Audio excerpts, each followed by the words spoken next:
लग्नानंतर होईलच प्रेम या मालिकेच्या आजच्या भागामध्ये आपल्याला पाहायला मिळणार आहे जेव्हा नंदिनीला म्हणतो की ते लेटर वाचून तू डिवोर्स पेपरवरती सह्या केल्यास आणि ते पत्र तू का वाचलंस. तेव्हा लगेच नंदिनी म्हणते की का वाचलं म्हणजे. तेव्हा जेव्हा तिला ओरडूनच म्हणतो की अगं ते पत्र तुझ्यासाठी नव्हतंच आणि तो पुढे काव्याचं नाव घेणार तेवढ्या शांत बसतो आणि नंदिनी त्याच्याकडे पाहतच राहते आणि नंदिनी पुढे त्याला म्हणते की म्हणजे ते पत्र माझ्यासाठी नव्हतं हे आता तुम्ही सावरून घेण्यासाठी म्हणताय का आणि ते पत्र माझ्यासाठी नव्हतं तर मग कोणासाठी होतं बोला असं म्हणून नंदिनी त्याला जाब विचारते. पण जीवाला मात्र सांगण्याकडे काहीच नव्हतं आणि तो मनातच म्हणतो की ते काव्यासाठी होतं नंदिनी आणि माझी सिच्युएशन अशी ना की मी तिचं नावही घेऊ शकत नाहीये तुझ्या समोर आणि चांगला चक्रव्यूहात अडकलायस तू जीवा असं तो स्वतःलाच म्हणत असतो. खरंही सांगू शकत नाहीयेस आणि खोटंही बोलू शकत नाहीयेस म्हणजे चुकीचं पत्र वाचून नंदिनीने डिवोर्स मला दिलाय म्हणजे तिला डिवोर्स नको होता. आणि पुढे नंदिनी येते आणि जीवाला म्हणते की मला डिवोर्स नकोच होता जीवा. मी लग्नावर प्रेमावर विश्वास ठेवणारी मुलगी होते कायम हसणारी आनंदी राहणारी होते आणि आनंदनिवास मधल्या काही मुली तर मला त्यांचं इन्स्पिरेशन समजायच्या पण मीच आता स्वतःला सगळ्यात मोठी लुचर वाटायला लागले. न हसणारी आत्मविश्वास गमावलेली मुलगी आणि शेवटचं मी कधी हसले ते मला आठवत सुद्धा नाहीये आणि माझ्यातला आनंद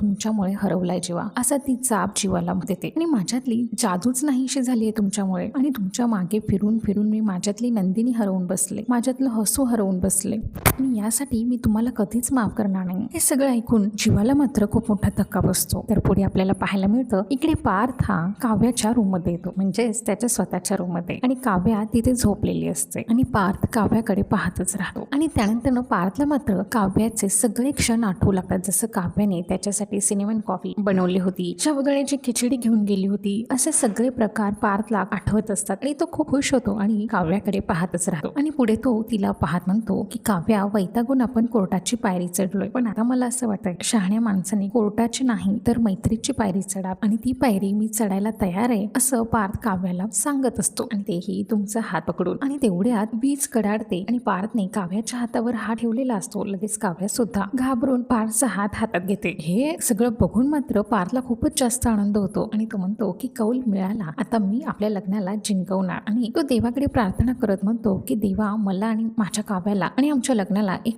सेकंड चान्स द्यायचा आहे आणि पार्थ खूप खुश असतो कारण त्याला खूप सारी कौल सुद्धा मिळालेली असतात. तर पुढे आपल्याला पाहायला मिळतं इकडे जीवा फक्त नंदिनीचाच विचार करत असतो आणि नंदिनी जे काही बोललेली आहे ते सगळं त्याला आठवत असतं आणि हे सगळं आठवून त्यालाही खूप जास्त त्रास होत असतो आणि नंदिनी त्याला म्हणालेली असते की मी या सगळ्या गोष्टींसाठी तुम्हाला कधीच माफ करणार नाही. हे सगळं नंदिनीचं बोलणं आठवून जीवा मात्र खूप टेन्शन मध्ये येतो आणि पायऱ्यांवरच बसून राहतो आणि तो विचार करत असतो की मी किती हर्ट केलं नंदिनीला आता काय करू म्हणजे हे कुठं सुटेल. आणि तेवढ्यात जीवाच्या आतला माणूस तिथे येतो आणि तो जीवाला म्हणतो की काय काय मॅटर आहे तुझ्या आतला ते सांग मला. तेव्हा जीवा त्याला सांगू लागतो की माती खाल्ली मी आणि त्याला त्याचं मन म्हणतं की अरे यात नवीन काय आहे भावा आणि नंदिनीचं हसू पुसलं गेलंय कायम माझ्यामुळं असं जीवा त्याला सांगत असतो आणि काय करू मी आता. तेव्हा लगेच त्याच्या आतला माणूस म्हणतो की अरे यात सिंपल आहे आणि पोरींना खुश करायला काय लागतं सिनेमा शॉपिंग आणि सोनं चांदी. तेव्हा जीवा त्याला सांगतो की नाही रे ह्या सगळ्या गोष्टी नंदिनीसाठी मटेरियलिस्टिक आहेत आणि तिला नाही मिळणार याने आनंद आणि कशाने मिळेल तेही माहित नाही. तेव्हा जीवाची प्रतिकृती त्याला म्हणते की अरे भावा तुझ्या प्रश्नाचं उत्तर तुझ्या प्रश्नातच आहे आणि मला सांग की तिचं हसू कुणी उडवलं आणि आता तिचं हसू सुद्धा तूच परत आणायचंस. तेव्हा जीवा लगेच त्याला म्हणतो की अरे हो पण मी नेमकं काय करू. तेव्हा लगेच जीवाची प्रतिकृती म्हणते की तू माती खाताना विचारलं होतंस का नेमकं कशी खाऊ. तेव्हा लगेच जीवा सुद्धा वैतागूनच त्याला म्हणतो की ती नंदिनी सुद्धा अशीच टोमणा मारते आणि तू माझ्या जखमेवरची दवा आहेस का काय असं म्हणून तो त्याला बोलत असतो. तेव्हा लगेच ती प्रतिकृती म्हणते की अरे नंदिनी बरोबरच बोलतीये आणि तू किती त्रास देणार त्या गरीब गायला. आणि पुढे ती प्रतिकृती जीवाला म्हणते की जर तू तिला चांगला ओळखत असलास ना तर एवढं मॅटर पुढे केलंच नसतं. तेव्हा जीवा लगेच म्हणतो की म्हणजे मी काय केलं आता. तेव्हा लगेच ती प्रतिकृती म्हणते की तू काही केलंच नाहीस हाच तर मेन मुद्दा आहे. ती तुझ्याबद्दल काय विचार करते तिला तुझ्याकडून काय पाहिजे आणि तू काय केलं म्हणजे ती खुश होईल याचा कधी विचार केलायस का तू. आणि उकार केल्यासारखं तिच्याशी तू फक्त लग्न केलंस आणि ती तुला बोलली होती का की येऊन माझ्याशी लग्न कर आणि ती आपली बिचारी गरीब गाय तुझा हात जिंकायला बघत होती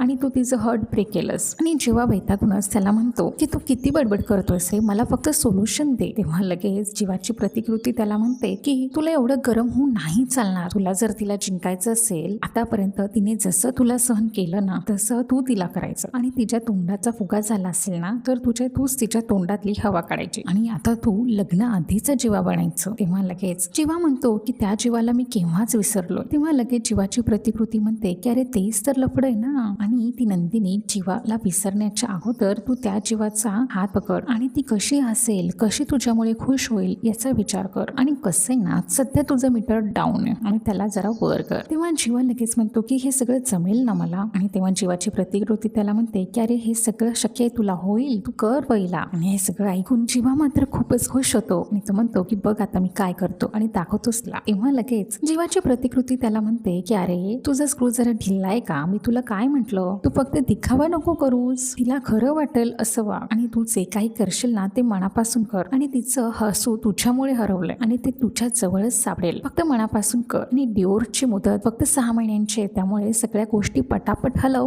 असं जीवाची प्रतिकृती त्याला खूप कॉन्फिडन्स देत असते. आणि पुढे तो म्हणतो की एकदा का तिचं हसू परत आलं आणि तुमचं लग्न टिको या ना टिको पण तिचं हसू परत आलं पाहिजे. आणि तिचं हसू परत आलं की म्हणजे जुनी नंदिनी परत आलीच. आणि जे काही करशील ना तू तर ते मनापासून कर, कारण नंदिनी तुझा लाईफ जॅकेट आहे. तेव्हा लगेच जीवा म्हणतो की हे तुला कसं माहीत, कारण हे तर मी पत्रात लिहिलं होतं. तेव्हा लगेच ती प्रतिकृती जीवाला म्हणते की पण भावा मी तर तुझ्या आतला आवाज आहे आणि गरज पडेल तेव्हा तू मला आवाज दे, मी हजर होणार असं म्हणून लगेच ती प्रतिकृती तिथून निघून जाते. आणि जीवा मात्र खूपच खुश होतो आणि जीवा खुश होत म्हणतो की काहीही झालं तरी आता मी नंदिनीचं हसू परत आणणार. आणि तो चॅलेंज करत म्हणतो की आता चकाचक बाई बघस, हा पसारेवाला आधीची नंदिनी आणि तिचं हसू परत घेऊन येणार. तर पुढे आपल्याला पाहायला मिळतं इकडे पार्थ सुद्धा काव्याच्या आठवणीत रमलेला असतो आणि काव्या झोपेत असताना तो तिच्या हातामध्ये फ्रेंडशिप बँड बांधतो आणि तिच्याकडे पाहतच राहतो. तर पुढे आपल्याला पाहायला मिळतंय इकडे मानिनी नंदिनीला म्हणते की पिहूसाठी तुला काउन्सिलर बोलावावीशी वाटते का. तेव्हा लगेच नंदिनी म्हणते की मी बोलले, फक्त कन्फर्मेशन नाही दिले अजून, आणि मी म्हटलं की मी तुमच्याशी बोलेन आणि मगच बोलवेन, तुमची काही हरकत नसेल तर. तेव्हा मानिनी म्हणते की नाही हरकत काहीच नाही अगं, आणि मी पण बघितच आहे ना लेकरू कुणाशी बोलतही नाहीये आणि सगळं मनात ठेवतंय, आणि आपण आणखी प्रश्न विचारले ना तर ती आणखी बुजून जाईल, आणि त्यापेक्षा तू बोलवस त्या काउन्सिलरला, तुझं बरोबर आहे. तेव्हा नंदिनी सुद्धा खुश होते आणि म्हणते की बोलू नाही मी खरंच. आणि नंदिनी म्हणते की मी आजच बोलवते आई. आणि मानिनी लगेच म्हणते की नंदिनी मला खरंच खूप कौतुक वाटतं ग तुझं, आणि तू प्रॉब्लेम्सवर फक्त नुसती चर्चा करत बसत नाहीस तर तू तोडगा काढतेस. तेव्हा लगेच नंदिनी म्हणते की हा तोडगा मी नाही जीवांनी काढलाय. मग मानिनी म्हणते की नवऱ्याचं कौतुक व्हावं म्हणून जीवाचं नाव घेतलंस ना. आणि लगेच नंदिनी हा विषय टाळते आणि मानिनीला म्हणते की आई आज आपण काय बेत करूया. तेव्हा लगेच मानिनी म्हणते की आपण श्रीखंड पुरी करूया, कारण श्रावणातला मला नैवेद्य दाखवायचं म्हणून म्हटलं. आणि मानिनी म्हणते की पुऱ्या तू करशील का.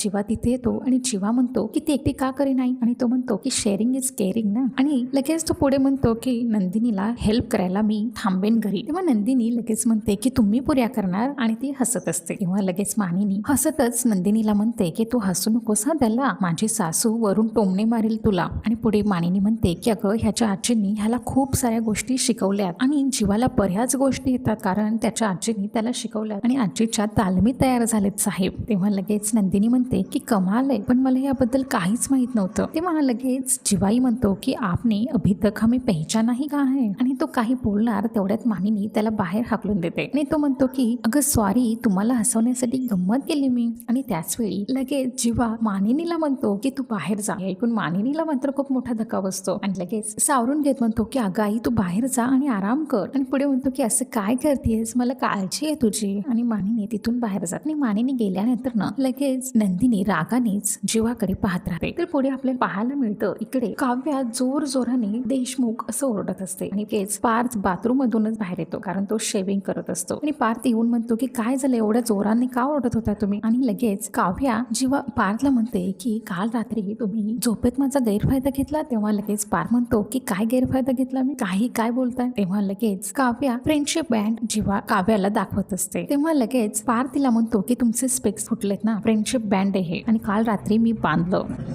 आणि काव्या ओरडतच पार्थला म्हणते की मी झोपेत असताना तुम्ही फ्रेंडशिप बँड का बांधलो. तेव्हा पार्थ लगेच म्हणतो की माझी आई म्हणते की मांजर झोपलेली असताना तिच्या गळ्यात घंटा बांधावी. आणि काव्या लगेच म्हणते काल मी तुमच्या हातात फ्रेंडशिप बँड बांधत होते तर तुम्ही नकार का दिला मला, मग तुम्ही का बांधला माझ्या हातात फ्रेंडशिप बँड. आणि पार्थ पुढे तिला म्हणतो की काल तुम्ही फ्रेंडशिप बँड बांधा बांधा म्हणत होता ते तुम्ही घरच्यांसाठी म्हणत होता, पण हा फ्रेंडशिप बँड मी बांधलाय तो मनापासून बांधलाय. आणि घरच्यांच्या समाधानासाठी आपण खोटा खोटा भातुकलीचा खेळ खेळतोय आणि त्या काहीतरी खरं खरं असावं म्हणून हा फ्रेंडशिप बँड बांधलाय. तर पुढे आपल्याला पाहायला मिळतं इकडे जीवा आणि नंदिनी दोघे जण किचन मध्ये स्वयंपाक करत असतात आणि तो पुऱ्या करून थांबतो आणि म्हणतो की ते वर्ष झाले पण माझ्या हातातली कला अजिबात केली नाही. तेव्हा लगेच नंदिनी त्याला टोमणा मारत म्हणते की करता का मग तुम्ही पोळी भाजी केंद्रात काम. तेव्हा लगेच जीवा म्हणतो हो की करतो ना पण सोबतीला तू असायला हवीस. तेव्हा लगेच नंदिनी म्हणते की धोंडा एकदा पायावर मारून घेतलाय तो पुरे. आणि त्या दोघांचं बोलणं आणि एकमेकांना टोमणे मारणं चालूच असतं. तरी इकडे पार्थ हा काव्याला म्हणतो हा बँड जर आज एक दिवस जरी तुम्ही कॅरी केला तर मी समजून जाईन की तुम्ही माझी मैत्री ऍक्सेप्ट केली. तेव्हा लगेच काव्या म्हणते की मित्र समजताना स्वतःला तर मित्राचं कर्तव्य पार पडलं असतं एखाद्याने आणि मी अभ्यास करते माहिती आहे ना तर एखाद्याने माझे रीडिंग स्पेक्स दुरुस्त केले असते. असं म्हणून ती टेबलाकडे पाहते तर काय रीडिंग स्पेक्स दुरुस्त केलेले होते आणि ते स्पेक्स घेऊन ती पार्थकडे पाहतच राहते. तर मित्रांनो पुढील भागामध्ये आपल्याला पाहायला मिळणार आहे की नंदिनी आणि पार्थ दोघे जण पुऱ्या तळत असतात आणि नंदिनीला घाम आलेला असतो ते पाहून जीवा तिला म्हणतो की मी तुझा घाम पुसतो थांब. तेव्हा लगेच नंदिनी म्हणते की अजिबात नाही आणि जीवा तिला म्हणतो की मी तुला टच न करता घामही पुसून दाखवेन आणि तुला आनंदही होईल. आणि लगेच तो फ्रीज समोर नंदिनीचा चेहरा येतो आणि लगेच नंदिनी हसू लागते. तर इकडे रम्या मात्र पिहूच्या आईला खूप भडकवते आणि तिला म्हणते की पिहूला वेड ठरवण्यासाठी नंदिनी काउन्सलरला बोलून येते. लगेच पिहूची आई मानिनीवर ओरडते आणि म्हणते की तुझी सून मला न सांगता काउन्सलरला बोलवलं. हे सगळं सुरू असतानाच काव्यामध्येच म्हणते तुम्ही गप्प बसा आणि नंदिनी पिहूच्या आईला म्हणते की काउन्सलर बद्दल चुकीची माहिती तुम्हाला कोणी दिली